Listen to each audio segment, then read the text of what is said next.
Hello everyone, स्वागत है आपका दृष्टि BPSC and JPSC YouTube channel में। मैं हूं गीतांजलि शुक्ला और आज की वीडियो में हम चर्चा करने वाले हैं जेपीएससी यानी झारखंड पीसीएस की प्रिपरेशन के लिए आपकी संपूर्ण तैयारी क्या होना चाहिए। एक इंटीग्रेटेड वे में आपको कैसे प्रीलिम्स और मेंस की प्रिपरेशन करनी है ताकि आप झारखंड पीसीएस का एग्जाम क्वालिफाई कर पाए। और अंतिम चरण है इसका इंटरव्यू यानी साक्षात्कार, यानी आपकी पर्सनैलिटी टेस्ट। ठीक है, तो आज हम डिटेल से डिस्कशन करने वाले हैं झारखंड पीसीएस के एग्जाम को आप कैसे क्रैक कर सकते हैं, इसे लेकर 5 वैज्ञानिक फॉर्मूलों के साथ।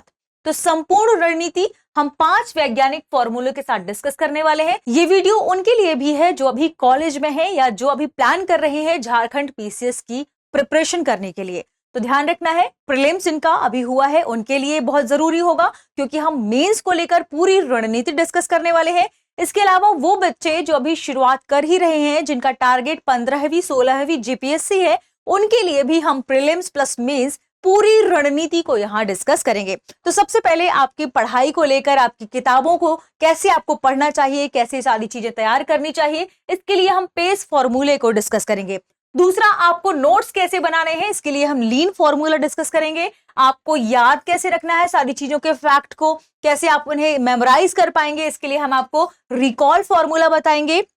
फिर आपने जो भी चीजें कवर की हैं आप उसका रिवीजन कैसे करें, इसे लेकर हम ब्रिड्ज फॉर्मूला बताएंगे। और अंत में आपकी उत्तर लेखन शैली के लिए जिसका सबसे ज्यादा वेटेज होता है कि आप कैसे उत्तर लिखते हैं मेंस में, आप कैसे इंटरव्यू में पहुंचेंगे और अंतिम सिलेक्शन कैसे आपके हाथ में आएगा, यह है आपकी उत्तर लेखन शैली पर। तो हम हमारी उत्तर लेखन शैली के मास्टर प्लान को भी यहां डिस्कस करेंगे कि कैसे आंसर को लिखेंगे तब आपको अच्छे अंक प्राप्त होंगे। शुरू करते हैं और देखते हैं कि आज के वीडियो में हम क्या क्या डिस्कस करने वाले हैं। आगे बढ़ने से पहले आपके लिए एक महत्वपूर्ण सूचना है। दृष्टि आईएएस लेकर आया है न्यू सेशन सेल जो कि 10 से 13 जून तक ही रहने वाली है, ध्यान रखिएगा। और इस सेल में आपको जेपीएससी और बीपीएससी से रिलेटेड सभी ऑनलाइन कोर्सेज पर 50% तक की छूट दी जा रही है। तो अगर आपका टारगेट है 15वीं 16वीं जेपीएससी की परीक्षा या अगली बीपीएससी की परीक्षा, तो यही आपके लिए सही समय है क्योंकि आपको इसमें 50% तक का छूट मिलने वाला है। ध्यान रखिएगा, कहां से आप ले सकते हैं ये छूट, तो आप दृष्टि लर्निंग ऐप से ले सकते हैं या फिर डिस्क्रिप्शन में जो लिंक है उसे क्लिक करके ले सकते हैं या कॉल करें 8750187501। हमारी टीम आपसे संपर्क करके आपको इस ऑफर का लाभ देगी। या फिर आप दृष्टि लर्निंग ऐप जब डाउनलोड करेंगे तो कूपन कोड इस्तेमाल कर लीजिएगा दृष्टि। कूपन कोड के इस्तेमाल करने से आपको 50% तक की छूट इन कोर्सेज में मिल जाएगी। आगे बढ़ते हैं और डिस्कस करते हैं आज हम किन खास बिंदुओं पर चर्चा करने वाले हैं। सबसे पहले हम जानेंगे, अभी हाल ही में प्रीलिम्स हुआ है, जेपीएससी का 14th प्रीलिम्स हुआ है और 15वीं 16वीं प्रीलिम्स को लेकर भी क्या स्ट्रेटेजी आपको फॉलो करनी है। अगर आप 15वीं 16वीं जेपीएससी का एग्जाम देना चाहते हैं तो प्रीलिम्स और मेंस इनको फोकस करते हुए आपकी पूरी तैयारी कैसी होनी चाहिए, प्रारंभिक और मुख्य परीक्षा की हम चर्चा में शामिल करेंगे। जेपीएससी मेन सब्जेक्ट को का वेटेज कैसा होगा, किन सब्जेक्ट को आपको ज्यादा ध्यान रखना है, किन सब्जेक्ट को लेकर आपको डेली रिवाइज करना है, डेली पढ़ना है, ये हम देखेंगे किन का वेटेज ज्यादा है। किताबें पढ़ने की आपकी सही रणनीति क्या होनी चाहिए, पेस फॉर्मूला, लीन रणनीति, नोट्स बनाने की, कंसेप्ट और फैक्ट को याद रखने की रिकॉल रणनीति, हमने देखा कि रिवीजन की ब्रिड्ज रणनीति, उत्तर लेखन की मास्टर रणनीति क्या होनी चाहिए, हम डिस्कस करेंगे। और लास्ट में हम आपको ये बताएंगे कि आपको डेली, मान लीजिए आपके पास डेली के 10 घंटे हैं पढ़ने के लिए, तो उन 10 घंटों को आप किस फॉर्मूले में डिवाइड करके किस सेगमेंट को सबसे ज्यादा पढ़ सकते हैं, यानी 3-3-2-2 जो आपकी स्ट्रेटेजी है डेली की, उस समय को आप कैसे यूटिलाइज करें ताकि आप अपने मेंस को बहुत अच्छा कर पाएंगे, ये हम आज के सेशन में डिस्कस करेंगे। आगे वो जो 15वीं या 16वीं जीपीएससी की प्रिपरेशन करना चाहते हैं तो उनके लिए भी हम प्रीलिम्स और मेंस दोनों को ध्यान में रखते हुए इसे कवर करेंगे। आपको प्रीलिम्स की तैयारी खास तौर पर कैसे ध्यान रखना है, मेंस की तैयारी में क्या ध्यान रखना है, इसे लेकर हम पूरी एक लॉन्ग टर्म रणनीति, एक पूरी एक स्ट्रेटेजी बताने वाले हैं कि आप कैसे नए जो छात्र हैं इसे कवर कर पाएंगे और कैसे जेपीएससी का जो एग्जाम है वो क्वालिफाई कर पाएंगे। तो जेपीएससी, हम बात करें प्रारंभिक परीक्षा की और मुख्य परीक्षा की, तो आप सभी जानते हैं कि हम इन दोनों को अलग करके नहीं पढ़ सकते हैं क्योंकि जेपीएससी के प्रारंभिक परीक्षा में भी झारखंड स्पेसिफिक का सेगमेंट बहुत महत्वपूर्ण है और वैसे ही मेंस यानी मुख्य परीक्षा में भी झारखंड का जो सेगमेंट है बहुत महत्वपूर्ण है और लगभग दोनों जैसे आपको प्रतीत होते दिखाई देंगे। लेकिन ध्यान क्या रखना है, इन दोनों की तैयारी को आपको इंटीग्रेटेड वे में, समेकित वे में लेकर चलना है। समेकित वे में आपको इन्हें पढ़ते हुए आगे बढ़ना है। आप दोनों को अलग अलग मत पढ़िए, मेंस और प्रीलिम्स की तैयारी साथ साथ लेकर आगे बढ़िए। तो आपको क्या ध्यान रखना है कि आपको इन्हें अलग नहीं देखना है, छात्रों को इनका समेकित अध्ययन करना जरूरी है। अंत में व्यक्तिगत परीक्षण, यानी हम बात करें अगर इंटरव्यू की, तो उसके लिए अलग से 100 अंक होता है। उसकी प्रिपरेशन कैसे करेंगे हम आगे इसमें चर्चा में शामिल करेंगे। पहले हम प्रारंभिक परीक्षा और मुख्य परीक्षा को देखते हैं। अगर हम बात करें प्रारंभिक परीक्षा की, यानी प्रीलिम्स एग्जाम की, यानी पीटी के एग्जाम की, तो इसमें 2 पेपर होते हैं, पेपर 1 और पेपर 2। जो पेपर 1 है वह सामान्य अध्ययन जीएस का पेपर होता है, जो कुल 200 अंक का होता है और इसमें 100 प्रश्न पूछे जाते हैं, यानी एक प्रश्न में आपको 2 अंक मिलेंगे। ठीक है, और इसमें भारत का इतिहास से 15 प्रश्न पूछे जाते हैं, भारत के भूगोल से 10 प्रश्न पूछे जाते हैं, भारतीय राज्य व्यवस्था से 10 प्रश्न पूछे जाते हैं, आर्थिक विकास से 10 प्रश्न, विज्ञान एवं तकनीक से 15 प्रश्न, झारखंड विशेष से 10 प्रश्न, राष्ट्रीय अंतरराष्ट्रीय समसामयिकी घटनाओं से 15 प्रश्न और विविध से 15 प्रश्न पूछे जाते हैं। स्पेसिफिकली इसमें मेंशन है, ये उसके जेपीएससी का जो सिलेबस है उसमें मेंशन है कितने प्रश्न हम जीएस 1 में पूछेंगे। जो जीएस 2 हमारा प्रश्न पत्र होता है, 2 पेपर होते हैं क्योंकि प्रीलिम्स में, तो जीएस 2 जो होगा उसमें झारखंड विशेष प्रश्न पूछे जाते हैं। स्पेसिफिकली मेंशन है कि इसमें झारखंड विशेष प्रश्न ही पूछे जाएंगे। ये भी 200 अंकों का होता है और इसमें भी 100 प्रश्न शामिल होते हैं। यह पूरी तरह झारखंड के इतिहास, आंदोलन, विशिष्ट पहचान, लोक साहित्य, नृत्य, खेलकूद, भूमि संबंधी कानून, औद्योगिक नीति और आपदा प्रबंधन पर केंद्रित है। आप सोचिए कि प्रीलिम्स का पूरा एक पेपर झारखंड पर ही है, झारखंड विशेष पर ही है। इसका मतलब कि आपको झारखंड के लिए पूरा प्रॉपर स्टडी करनी होगी। और मेंस में भी आप देखेंगे आगे कि मेंस में भी झारखंड स्पेसिफिक प्रश्न पूछे जाते हैं। इसका मतलब आपको प्रीलिम्स और मेंस की समेकित तैयारी करते हुए आगे बढ़ना है। ठीक है, अगर हम बात करें मेंस के प्रिपरेशन के संदर्भ में, जेपीएससी मेंस के सब्जेक्ट में क्या वेटेज है झारखंड का, कैसे हमें इसे आगे कवर करते हुए चलना है, तो ध्यान रखें जो पेपर 1 है जिसमें सामान्य हिंदी और सामान्य अंग्रेजी होता है, यह केवल एक क्वालिफाइंग पेपर है। 100 नंबर है, 100 नंबर का पेपर होता है जिसमें से आपको 30 नंबर लाना यहां अनिवार्य है। ध्यान रखिएगा क्वालिफाइंग है, यानी आपको ये क्वालिफाई करना ही होगा, लेकिन मेरिट में इसका नंबर काउंट नहीं होता है, मेरिट सूची में इसकी भूमिका नहीं होती, यानी मेरिट लिस्ट में शामिल इसे नहीं किया जाता। इसलिए ये ध्यान रखिएगा कि आप ये सोचें अगर कि प्रतिदिन आप इसे पढ़ें, प्रतिदिन आप पढ़ के समय को बर्बाद करेंगे। इतना जरूर पढ़ें कि आप इसे क्वालिफाई कर लें। तो प्रतिदिन समय बर्बाद करने की भूल इस पर मत कीजिए, लेकिन हाँ उसे कवर करते हुए चलिएगा, क्योंकि ये एक अपने आप में महत्वपूर्ण इंपॉर्टेंस रखता है, क्योंकि अनिवार्य पेपर है। ठीक है, अगला है पेपर 2 भाषा एवं साहित्य।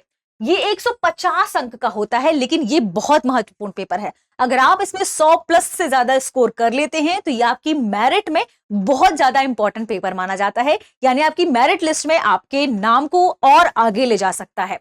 तो सबसे अधिक स्कोरिंग पेपर यही है और जो मेरिट लिस्ट में आपकी स्थिति भी तय करता है। और पेपर 3 से लेकर पेपर 6, क्योंकि मेंस में 6 पेपर होते हैं। कितने पेपर होते हैं जेपीएससी मेंस में? 6 पेपर होते हैं, जिसमें से पेपर 1 और पेपर 2 के बारे में हमने चर्चा में शामिल किया।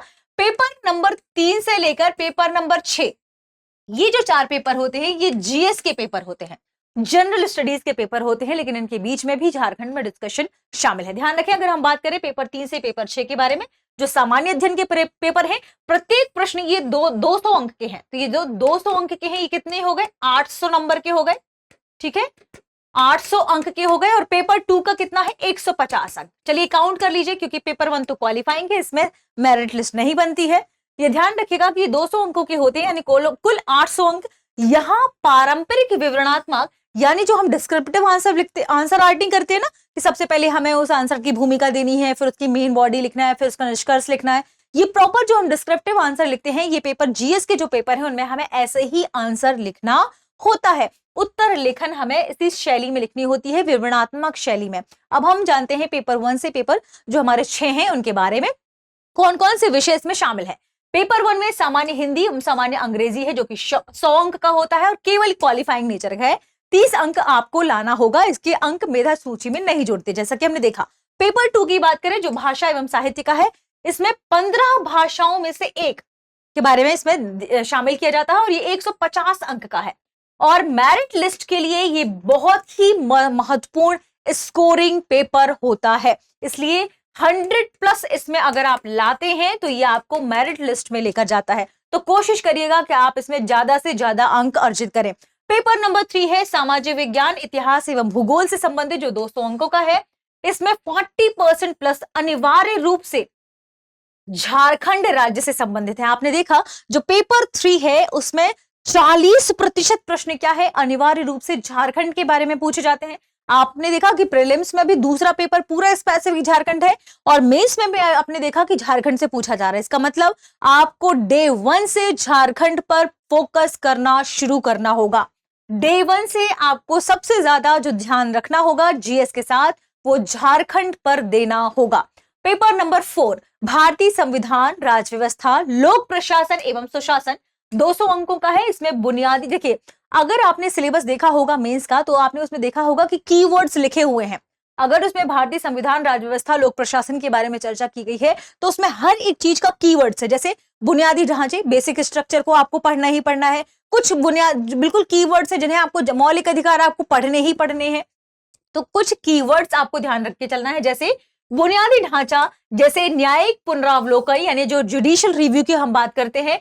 कुछ महत्वपूर्ण टॉपिक हैं जो शामिल किए गए हैं और आपको उन्हें पढ़ना ही पढ़ना होगा।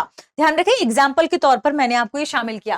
पेपर नंबर 5 जैसे भारतीय अर्थव्यवस्था, वैश्वीकरण तथा सतत विकास, ये भी 200 अंकों का है। पारंपरिक आर्थिक सिद्धांतों के साथ झारखंड की अर्थव्यवस्था का समावेश। अब देखिए कि पेपर नंबर 5 में भी झारखंड की अर्थव्यवस्था शामिल हो गई, यानी आपको यहां भी झारखंड विशेष पढ़ना पड़ेगा। और पेपर नंबर अगर हम 6 की बात करें, सामाजिक विज्ञान, पर्यावरण, तकनीक विकास के बारे में, जो भी 200 अंकों का प्रश्न पत्र है, तो इसमें कृषि विज्ञान, तो झारखंड के संदर्भ में कृषि विज्ञान और पर्यावरण पर विशेष बल दिया गया। तो आपने देखा कि पेपर नंबर 4, 6, 5, 6 और 3 हमने सब में देखा कि झारखंड का वेटेज यहां भी पर्याप्त मात्रा में मौजूद है। ऐसे में हमें झारखंड का डे 1 से अध्ययन करना होगा। तो चरण 2 को आपको स्पेसिफिकली ध्यान रखना है। जो नए स्टूडेंट हैं, जो अभी 15वीं 16वीं की प्रिपरेशन शुरू कर रहे हैं, उनको ये ध्यान रखना होगा कि उनको झारखंड पहले दिन से पढ़ना चाहिए। ठीक है, उनके लिए ध्यान देने योग्य बात, मुख्य बिंदु क्या है कि प्रारंभिक परीक्षा के पेपर 2 पूरे 100 प्रश्न झारखंड से हैं और पेपर 1 में भी 10 प्रश्न आपने देखे थे झारखंड से हैं। और आपने देखा कि पीटी के अगर हम 400 अंकों को देखें तो 400 अंकों में से 220 अंक तो सीधे झारखंड से। यानी आपको सबसे पहले ध्यान रखना है कि झारखंड जरूर पढ़िए। मुख्य परीक्षा की बात करते हैं। मुख्य परीक्षा के पेपर 3 में स्पष्ट उल्लेख है कि 40% प्रश्न झारखंड के संदर्भ में होंगे। पेपर 6 और पेपर 5 की ग्रुप डी में पूरी तरह झारखंड की अर्थव्यवस्था है, भूमि सुधार है, विस्थापन संबंधी नीतियां हैं। इसका मतलब आपको झारखंड को ध्यान रखना पड़ेगा। तो छात्रों के लिए क्या सलाह है कि अपनी तैयारी के पहले दिन से ही कम से कम 30% समय झारखंड विशेष के अध्ययन के लिए जरूर दीजिए। ठीक है, अब आगे बढ़ते हैं और उससे पहले आपके लिए एक और महत्वपूर्ण सूचना है। चूंकि न्यू सेशन सेल आई है, सभी ऑनलाइन कोर्सेज पर 50% की छूट है पीसीएस के, और इस पीसीएस में आपका बीपीएससी की प्रिपरेशन भी आती है, ऑनलाइन कोर्स आता है, और जेपीएससी के ऑनलाइन कोर्स भी आते हैं और इसमें 50% की छूट मिली है। तो इस मौके का फायदा उठाइए। कॉल करें 8750187501 पर और कूपन कोड इस्तेमाल करें दृष्टि, और Jharkhand foundation prelims study studio वाले जो कोर्स हैं सब में आपको 50% तक की छूट मिलेगी। ऐसे ही बिहार में भी Bihar foundation, Bihar special, PYQ, current affairs, इनके जितने भी कोर्सेज चल रहे हैं सब में आपको ऑफ मिलने वाला है। मौके का फायदा उठाइए। 10 से 13 जून तक ही ये सेल रहेगी। अब हम बात करते हैं महत्वपूर्ण रणनीतियों के संदर्भ में कि आपको किताब में पढ़ने के लिए जो हमारा पेस फॉर्मूला है उसे कैसे फॉलो करना है। पेस फॉर्मूले में ध्यान रखिएगा, अक्सर क्या होता है, हम स्टूडेंट तो जानते हैं, हम तो स्टूडेंट ही हैं, तो हमें क्या लगता है कि हम उपन्यास की तरह जितनी मोटी किताब है वो हम पढ़ना शुरू कर देते हैं, रटना शुरू कर देते हैं। आपको इसी से बचना है, चीजों को रटने से आपको बचना है, वैज्ञानिक अप्रोच के साथ पढ़ाई शुरू करनी है। तो अक्सर मोटी किताबों को आप घबरा जाते हैं देखकर, घबराना नहीं है, उन्हें आप पढ़िए, फ्रेमवर्क का उपयोग कीजिए। कौन सा फ्रेमवर्क का? पहला है पेस फ्रेमवर्क, जिसके बारे में हमने चर्चा की थी, जिसमें पी का मतलब है प्रीव्यू एंड सिलेबस अलाइनमेंट, यानी आपका जो सिलेबस है आप उसका पूर्वावलोकन करें, आप उसे देखें कि आप जो पढ़ रहे हैं वो सही है या नहीं। और पूर्वावलोकन का मतलब क्या है? आपके पास सिलेबस पहले से मौजूद होना चाहिए, उस सिलेबस के हर एक कीवर्ड को ध्यान से पढ़िए, और जब आप किताब पढ़ेंगे या किसी नोट्स को पढ़ेंगे तो आप उन कीवर्ड्स पर ज्यादा फोकस करिए, वहीं से आप पढ़ना शुरू कर दीजिए। ठीक है, तो किसी भी अध्याय को शुरू करने से पहले जेपीएससी के आधिकारिक पाठ्यक्रम को, सिलेबस को जरूर ध्यान रखें। और आपको किसी भी बुक से पढ़ने से पहले उस पाठ्यक्रम में देखना है कि वो टॉपिक पूछा जा रहा है या नहीं, आपके सिलेबस में है या नहीं। उदाहरण के लिए यदि आप राज्य व्यवस्था में न्यायपालिका को पढ़ते हैं तो आपको सिलेबस में देखना होगा कि क्या सिलेबस में न्यायिक पुनरावलोकन शब्द है, और आपने जो पढ़ा जुडिशियल रिव्यू उसमें है या नहीं। आपको देखना है कि बुनियादी ढांचा, बेसिक स्ट्रक्चर उसमें है या नहीं। तो ध्यान रखें, पहले सिलेबस देखिए, सिलेबस का कीवर्ड देखिए, उसके बाद आप चीजों को पढ़ना शुरू करिए। कुछ भी पढ़ना शुरू नहीं करना है। दूसरा, अगर हम बात करें फेज के सेकंड ए की, ए मतलब आपको ध्यान रखना है एक्टिव इंटेरोगेशन, सक्रिय पूछताछ। पढ़ते समय जब आप ध्यान रखें तो अपने आप से कुछ सवाल पूछें, जैसे आप जो अवधारणा पढ़ रहे हैं वह अवधारणा है क्या, उस अवधारणा की क्या जरूरत है, उस अवधारणा को क्यों शुरू किया गया है। तो कुछ चीजों को, कुछ प्रश्न को आपको खुद से पूछना होगा। ये नहीं कि आपने पढ़ा और भूल गए, आपको याद ही नहीं है आपने क्या पढ़ा। तो पढ़ते समय जो आपको ध्यान रखना है, स्वयं से आपको 3 प्रश्न पूछने हैं। यह अवधारणा क्या है, इसके पीछे क्या कारण है, आखिर क्यों ये शुरू की गई। और यह भी ध्यान रखना है कि इसका प्रशासनिक या सामाजिक आर्थिक प्रभाव क्या होने वाला है, इससे प्रशासन क्यों शुरू कर रहा है, इसका समाज पर क्या प्रभाव पड़ेगा, इसका आर्थिक व्यवस्था पर क्या प्रभाव पड़ेगा। तो ये सब टॉपिक आपको ध्यान रखना है और ये सवाल आपको पहले पूछना है ताकि आप उस अवधारणा को अच्छे से याद कर पाए और उस अवधारणा का जो क्रक्स है उसे आप समझ पाए। ठीक है, अगला है कोर एक्सट्रैक्शन। ये नहीं कि जो है आप पढ़े जा रहे हैं, ध्यान क्या रखना है, कुछ कोर को निकालिए उसमें से पढ़ने के लिए। कोर एक्सट्रैक्शन यानी मुख्य बातें आपको निकालना होगा। फर्स्ट रीडिंग में आप नोट्स बनाने से बचें, जैसे आप फर्स्ट रीडिंग करते हैं नोट्स मत बनाइए, लेकिन जब आप सेकंड थर्ड रीडिंग करते हैं तो उसमें से कीवर्ड्स को निकालिए। छोटे से पेज में, आपको बहुत लंबा पूरे पैराग्राफ नहीं लिखना, छोटे से पेज में आप कीवर्ड्स को नोट करिए और उन कीवर्ड्स को नोट करिए जो प्रशासन के लिए इंपॉर्टेंट है, एग्जाम के लिए इंपॉर्टेंट है। वो कीवर्ड्स अगर आप लिखेंगे तो आपको अच्छे नंबर मिलेंगे।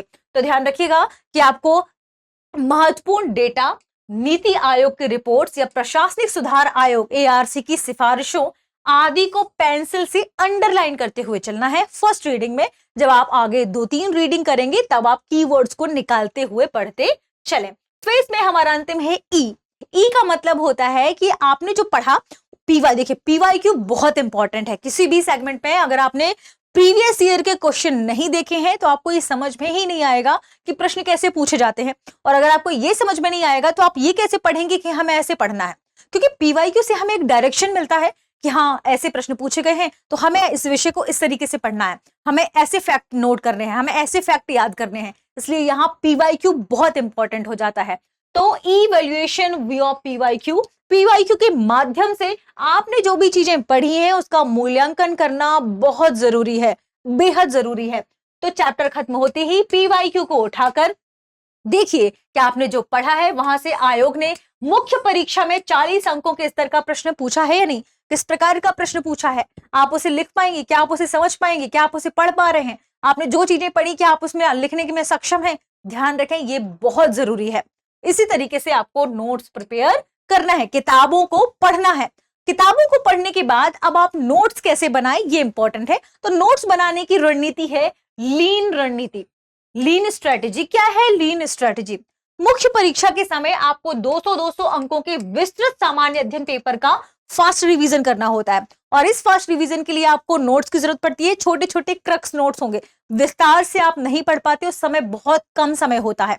तो ऐसे में आपके पास पतले और क्रिस्प नोट्स होने अनिवार्य हैं, और इन्हीं क्रिस्प नोट्स के लिए हम आपके लिए एक स्ट्रैटेजी लाए हैं जिसे लीन रणनीति कहा जा रहा है। पहला है लिंक टू की टर्म्स। जब आप नोट्स बनाए, आपने जो पहली रीडिंग की, दूसरी रीडिंग की, तीसरी रीडिंग की, आपने उसमें देखा होगा कि कुछ कीवर्ड्स ऐसे हैं जो बहुत जरूरी हैं। उन कीवर्ड्स को हमें याद रखना है, वो पेपर में अगर हम लिखेंगे तो हमें अच्छे नंबर मिलेंगे।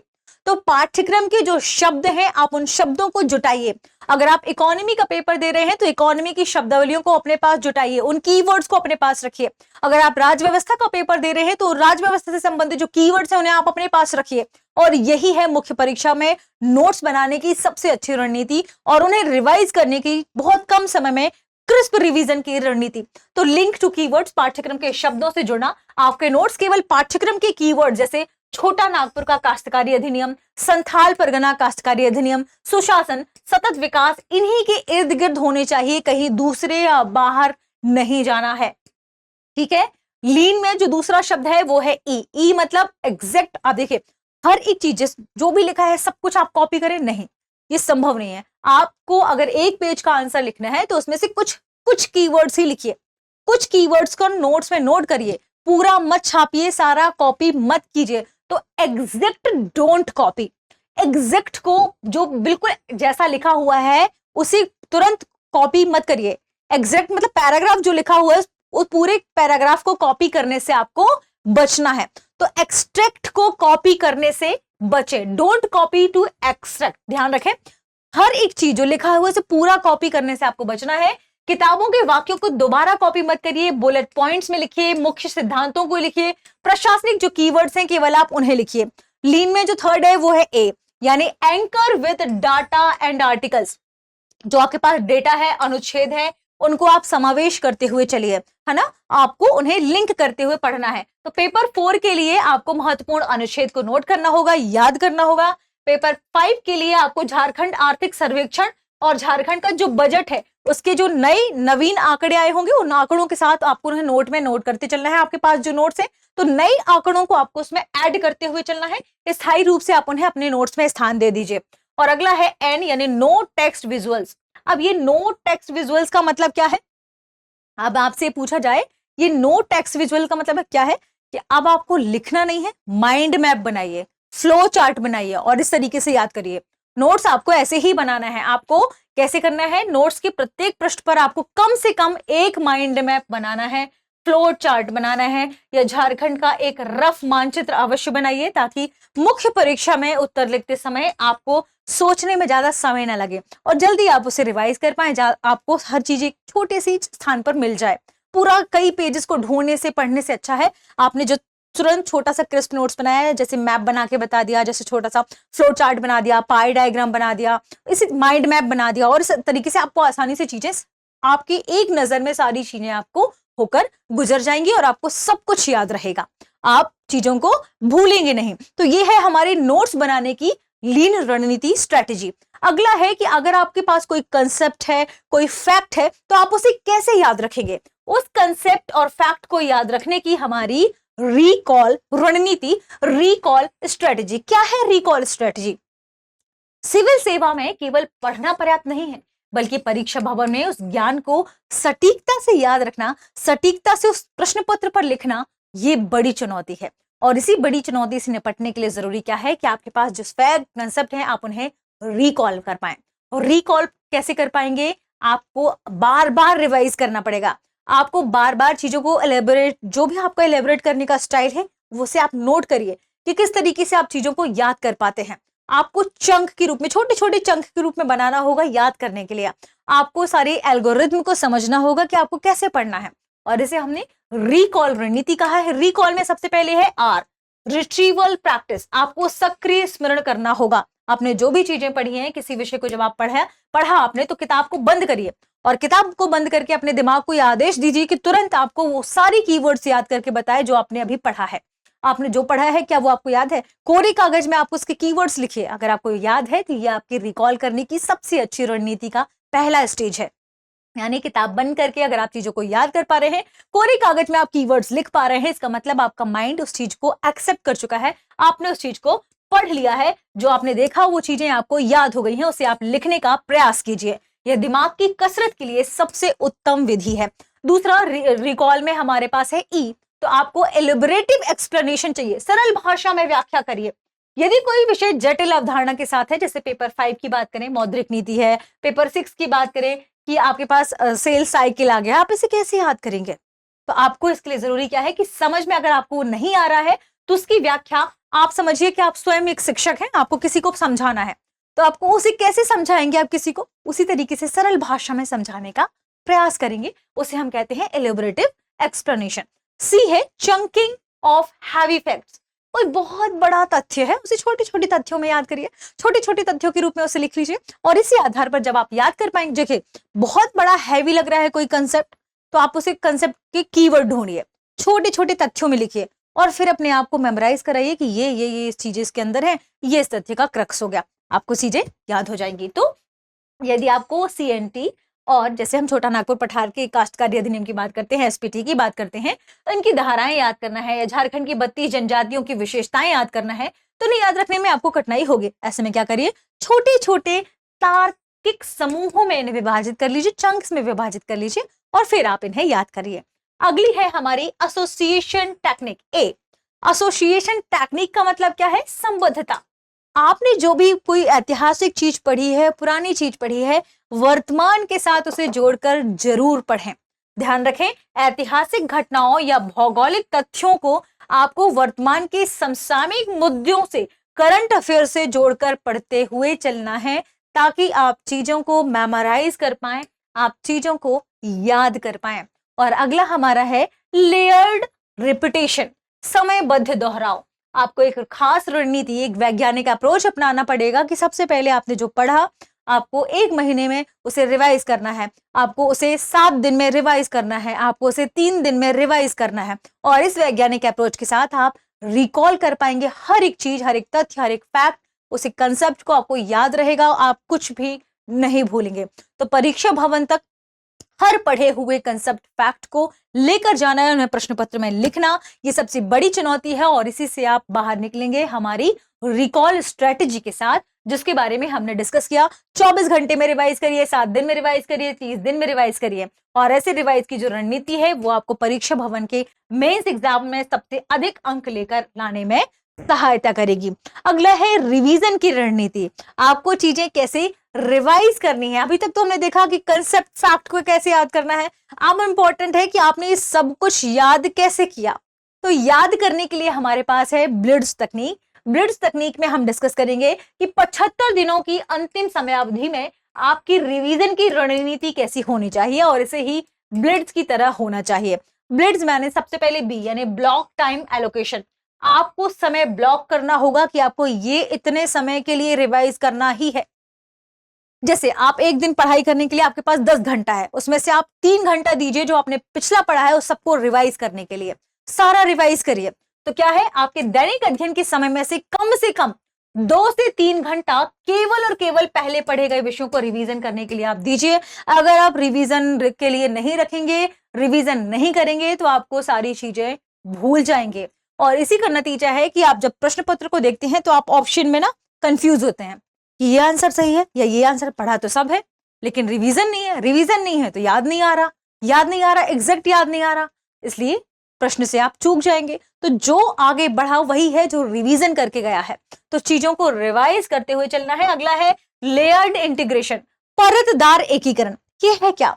लेयर्ड इंटीग्रेशन का मतलब क्या है? जब आपने पेपर 5 की बात की जिसमें भारतीय अर्थव्यवस्था आप पढ़ रहे हो, तो उसी समय उसके साथ आपको झारखंड की अर्थव्यवस्था के खंड को भी पढ़ना है।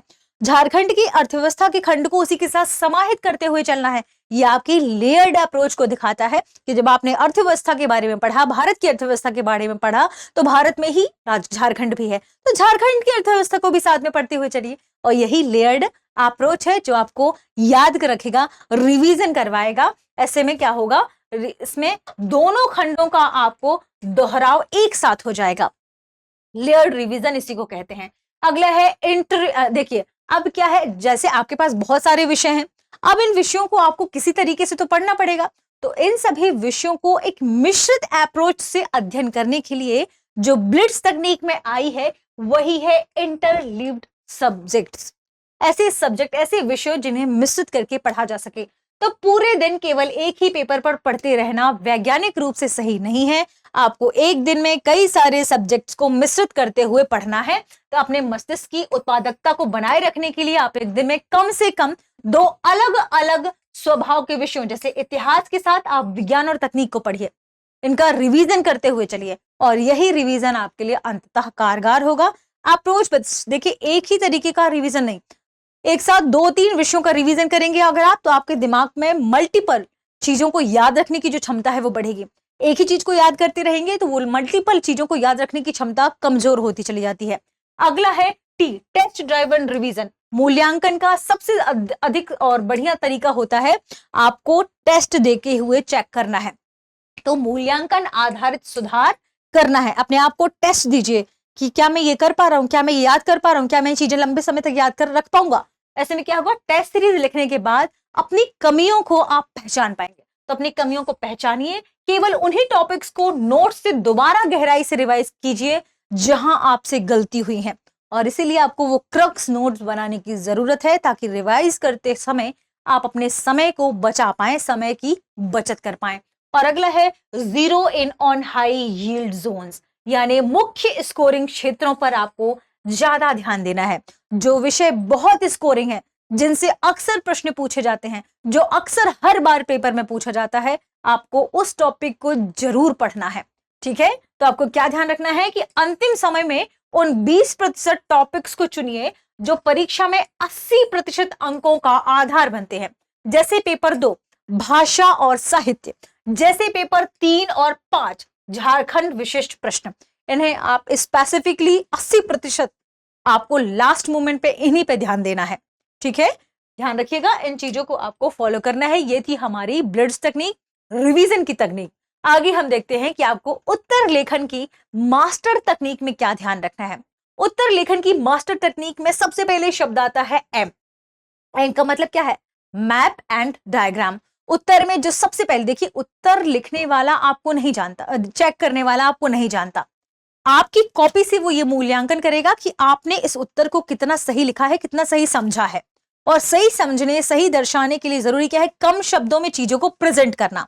कम शब्दों में चीजों को प्रेजेंट करने का सबसे अच्छा तरीका है map, diagram, chart, flow chart, ये सब। और कम शब्दों में आप सामने वाले को, जो कॉपी चेक कर रहा है, आप उसे बता देंगे कि आपको उस प्रश्न के बारे में सब कुछ पता है, आप उसका सही जवाब बता रहे हैं। लो, ये है हमारा मैप, ये हमने फैक्ट ऐड कर दिया, ये हमने डायग्राम ऐड कर दिया, ये हमने मैप बना दिया, सब कुछ आपको हमने बता दिया। अब आपको ऊपर है कि आप हमारे प्रश्न से सेटिस्फाइड है या नहीं, उत्तर से सेटिस्फाइड है या नहीं, आप हमें कितना नंबर देंगे। तो डिपेंड करता है कि आपको सारी चीजें याद है नहीं। तो उत्तर लेखन में जो सबसे पहले इंपॉर्टेंट आ जाता है मास्टर में मैप एंड डायग्राम। अपने उत्तर में मैप एंड डायग्राम को जरूर शामिल करें, क्योंकि चेक करने वाले के लिए ये सबसे सहूलियत भरा तरीका है। उसे सब कुछ नहीं, एक एक लाइन नहीं पढ़ना पड़ेगा। उसने देख लिया आपने उत्तर को सही तरीके से बताया है या नहीं, मैप में, चार्ट में, बस यही उसका दिमाग वहीं से उसका क्लिक हो जाएगा, खुश हो जाएगा। तो पेपर 2 भूगोल और पेपर 5 झारखंड के लिए बात करें, मैप और डायग्राम की बात कर लेते हैं हम एम की।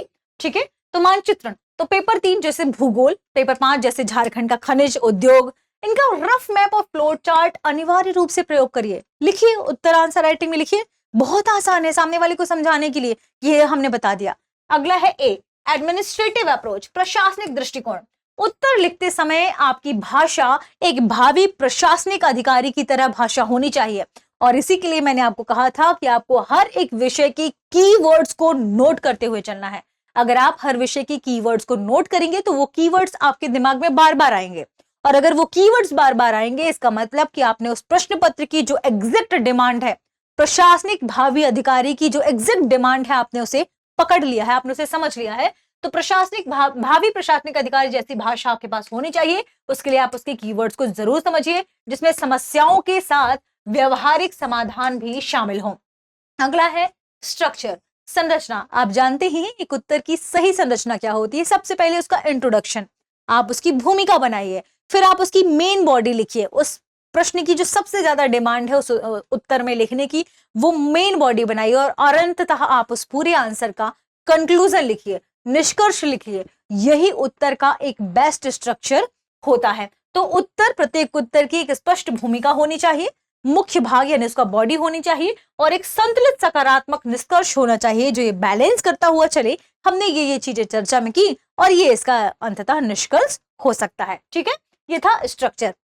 स्ट्रक्चर के बाद आता है हमारे पास टी। टी क्या है? आपके पास जो टेक्निकल टर्म्स है उन्हें याद रखना। मास्टर में टी शब्द का मतलब है टेक्निकल टर्म्स एंड डेटा। तो तकनीकी जो शब्दावलियां नोट करिएगा, जैसे नीति आयोग की रिपोर्ट्स को नोट करिए, आर्थिक सर्वेक्षण के नवीनतम आंकड़े नोट करिए, पेपर 4 के लिए महत्वपूर्ण अनुच्छेदों को नोट करिए, सटीक उल्लेख करिए बिल्कुल। और यही टी यानी आपके पास जो टेक्निकल टर्म्स है वो होने चाहिए, डेटा होना चाहिए, एक एक आंकड़ा आपको स्पष्टता याद होना चाहिए आंसर राइटिंग के लिए, ठीक है। मास्टर के बाद उसमें आता है नेक्स्ट ई। ई का मतलब है आपको एग्जाम्पल्स और केस स्टडीज याद हो।